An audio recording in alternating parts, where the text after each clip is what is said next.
Dr. Pepper and Friends, where grit, grace, and wholehearted living come together. And now, here's Dr. Pepper. Hey, and welcome to Dr. Pepper and Friends, and happy holidays, Merry Christmas, and Happy New Year as you're going into that. And this is where grit and grace come together to make for wholehearted living, and that's what we're going for. We're going for folks to be able to live authentically and live wholeheartedly. Out of a place where they feel like they're being consistent with the things that they say they believe and their own values and having integrity in the way that they live. So that's what we're hoping for. And, in this series, we've tried to address some of life's more difficult questions. What happens when you die? And how do you handle this? How do you process things when you face holidays without people that you love, that you've been with? Or when there's been major life change that has taken place and there's loss that's taking place. And I've had some great lines that I've taken from it. And I think one of my favorites was from Eugene Brandt, and he said, in God's timing, the things that we see as loss, God sees as interruptions in our relationships with those that we love. And I love that. I've hung on to that and hanging on to that even tightly today. So today we're going to talk about how children grieve differently with Jennie Haywood, my colleague, my friend, and want to give you a little heads up. The audio, we had a little technical difficulty. Just turn it up a little bit and you'll be fine hearing this version of the podcast. But I wanted to let you know that kind of up front. So I hang around. This is going to be a good conversation. If you have children, grandchildren, or maybe even you were a child when you lost somebody that was close to you, as was I, then this is going to be a conversation that's helpful and practical and just makes sense to understand how children grieve differently. So thank you, Jennie Haywood, for joining us, and let's just tune into this right now. Hey, and welcome in to Dr. Pepper and Friends, and we are here with Jennie Haywood, as promised, and this is our last episode on grief during the holidays, and it'll be the last one of the year. So we want to have a special conversation because I was 9 years old when my dad died, and there are so many parents and sometimes even adults that get to thinking about, well, what's this going to be like for our kids, having a Christmas, having holidays without a loved one. And I think probably the first really important thing to understand is just how differently it is for kids, how different it is for kids. Mm-hmm. And there's probably some misconceptions that sometimes people have when it comes to their kids. So what are some of those that we can talk about? I think one of the biggest misconceptions, the thing that I hear the most, is kids are so resilient. Mm-hmm. And that's just not how it works. I'm not saying they're not, but they're handling it hard too, but mm-hmm. they tend to take the lead from whoever is around them. Mm-hmm. And so they're not going to talk about it as much if people around them aren't talking about it, mm-hmm. or if I know we'll probably talk about this a little bit more, but there's mm-hmm. other ways that they get messages not to talk about it. And so they give the impression that they're resilient when they're really not. Mm-hmm. Yeah. And sometimes, it's not ever a one and done kind of thing either. Yes. They go through different cycles of loss and grief. It kind of keeps coming back as they age and develop, mm-hmm. and their brain develops. So it's going to look a lot different for mm-hmm. them mm-hmm. than it would look for an adult. Mm-hmm. Yeah. And I mean, speaking of development, I mean, with kids, it's going to be very different, for a 6-year-old than it is a 16-year-old. So, I mean, they're going to experience that very differently. Correct. So how would a 16-year-old kind of go at it differently? So 16-year-old teenagers, there's a lot more about their identity and what it means about their identity. Mm-hmm. It also is about what's my future, where all the things I'm going to miss out on mm-hmm. because I don't have this significant mm-hmm. person in my life anymore, what that means for me. That's going to be more so than...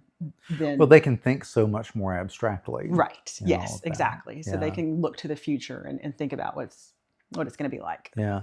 So like with preschoolers, that's a very different kind of experience because their object permanence is more of a thing for them. And they may not understand how permanent death may be. Right. They do struggle with the concept of like, when is dad coming back? When is grandma coming back? Kind of a thing. Like they just have a difficulty having that concept of once they're gone forever kind of thing.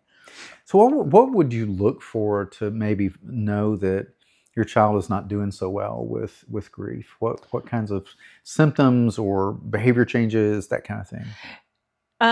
That's the main thing is behavior changes. Like if they behaved one way and then all of a sudden they're behaving something very different. Anything where it's like we've taken a drastic change. That's one of the things we're looking for. We're looking for like issues with school, if they're in school, if they suddenly have more issues at school, if they're having psychosomatic issues like headaches, tummy aches, things like that, difficulty with focus. With the teenagers, you're going to see a lot more irritability or isolation, withdrawal from people. Things like that. They might quit a sport they love or things like that. Yeah. I know that emotional vocabulary comes in to be really important here because I mean, my dad died when I was 9, and I can remember in the next few years even there would be times that that I might have gotten in trouble for something, or maybe something happened at school that was unrelated to my dad dying. But I just had all these intense emotions, right? And my mom would, ask me, well, what is wrong? What's the matter with you? And about the only thing that could come out is, I miss my dad. I just miss my dad. And that was true, okay? Yes. But I didn't have the vocabulary emotionally to sort out the difference between, feeling rejected maybe by, a situation at school versus all the intensity that might have gone along with grieving my dad. It all got lumped into one thing. So when that irritability might be coming out, it may not be just about the grief. Yes. It may be about other things, but it's not either or, it's both and. Right. Yeah, absolutely. That's something I tell parents a lot with kids is you're gonna see an extreme reaction to something that doesn't make sense, but it's because it's not all about that. It's just whatever it took to get all those other emotions out that were in there to begin with. Yeah. Let's talk a little bit about kind of our spirituality with this, because this is we got to be careful around this. Number one, we got to be careful not to give bad theology. Okay, so at least according to Scripture, okay, when people die, they don't become angels. Right. They don't get their wings. Even if a bell rings, they don't get their wings. Right. Now, angels may get their wings if a bell rings. I don't know. We're not sure on that one. It's a Wonderful Life. We know that. Yeah. But people don't become angels. They're different created beings, okay? Yes. But what's a good way to kind of talk about heaven and death without confusing them or scaring them? Yeah. I think one of the big things is like, don't say they were taken, like Jesus took them or Jesus wanted them with them, that kind of thing, because that's a really dangerous line of thinking. Like that's going to make them resent God. So we don't want to say stuff like that, but we want to kind of help them understand like death as its own thing. So if like a bug dies, what happens when the bug dies? It stops moving, it stops breathing, it stops doing these things. Okay. Well, the difference between a bug and grandpa is that grandpa has a soul. So the body dies, but the soul keeps living in heaven with Jesus. It keeps going. And that's why we get to be together again. Our souls will be together again, even when our body dies. Yeah. And that's so good. And I think sometimes less is more. I think that's without getting into this long theological explanation that maybe makes me feel better. Okay, just kind of keep it fairly simple. Yeah. I think also just, for the child to understand who else kind of understands and knows that's a safe person to talk to. That's a good thing for parents to point out to them as well. But sometimes less is just more. Yes. Yeah, I would agree. Kind of on that note, one of the big things that I feel like adults tend not to do is talk about it. They either talk about it too much or they don't talk about it enough. and both of those are can be issues. So one of the thing I've advised for, especially for the kids, is for the parent to talk about the other parent or whoever else is in their life, grandparents, aunts, uncles, people like that the adults talk about their grief. Like, and what I say is, like, don't give them so much that they feel responsible for your emotions, but give them enough to know that you're experiencing emotions too.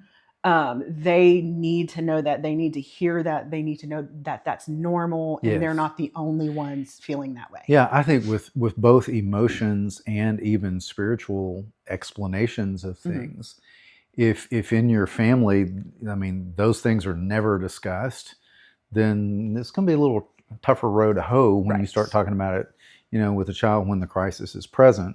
But if that's an ongoing part of your family's culture and your family's life, that you do talk about emotions and you do talk about, what happens to people when they die, and where, how God comes to comfort the brokenhearted, and that Jesus is with Grandpa, but he's also with us, and that's something that if it's an ongoing part of your family's culture, then that's a good thing. But if not, it's a good time maybe to start, but understand that this may be new ground that you're taking, with your child. Absolutely. Yeah. Okay. So let's think about just a few practical, ways that kids can express grief, especially around the holidays. What are some things that could be helpful?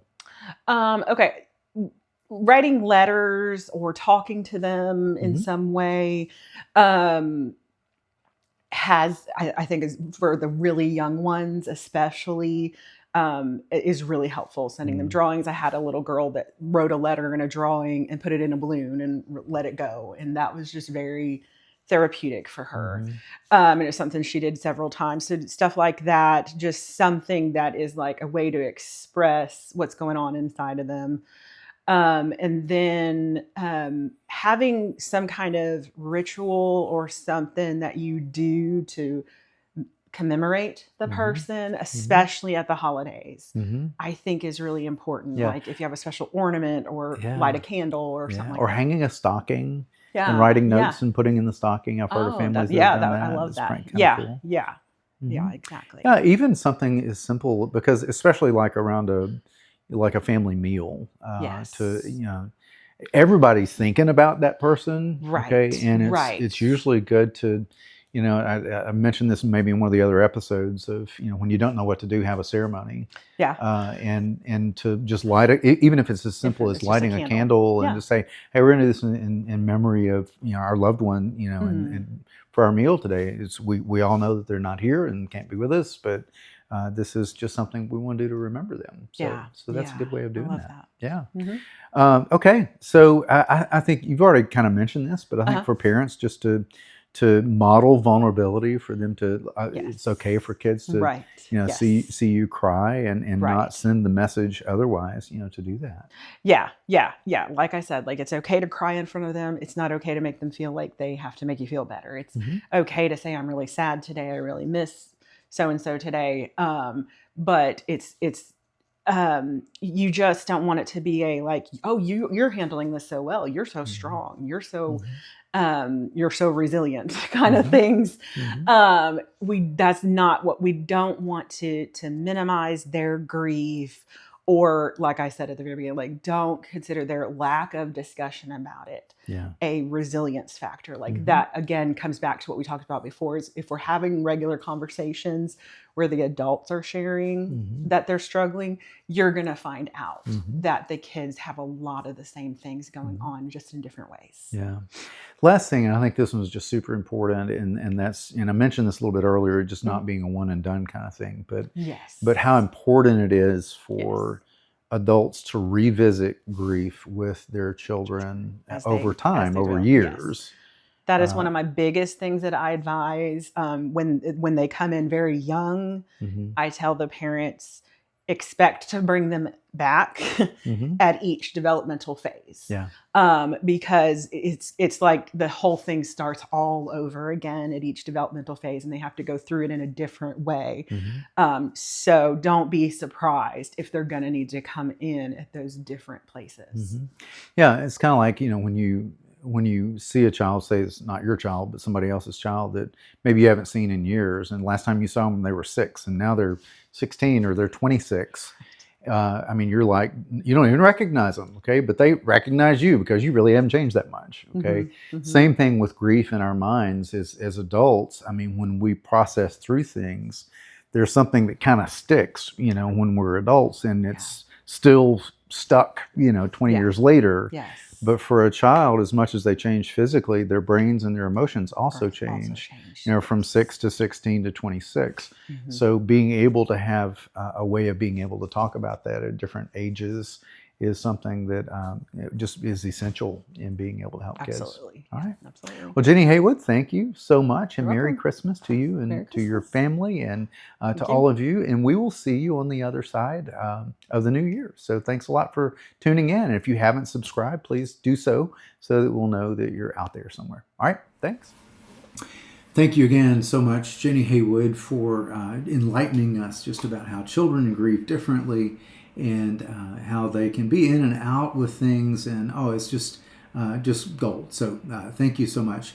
To all of you, I hope you have the happiest of holidays. Merry Christmas. I hope these episodes in the last few weeks have been helpful and encouraging and informative.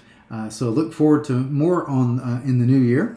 And stay tuned for a big announcement on January 1st about Fieldcraft and what that is all about for men and marriage.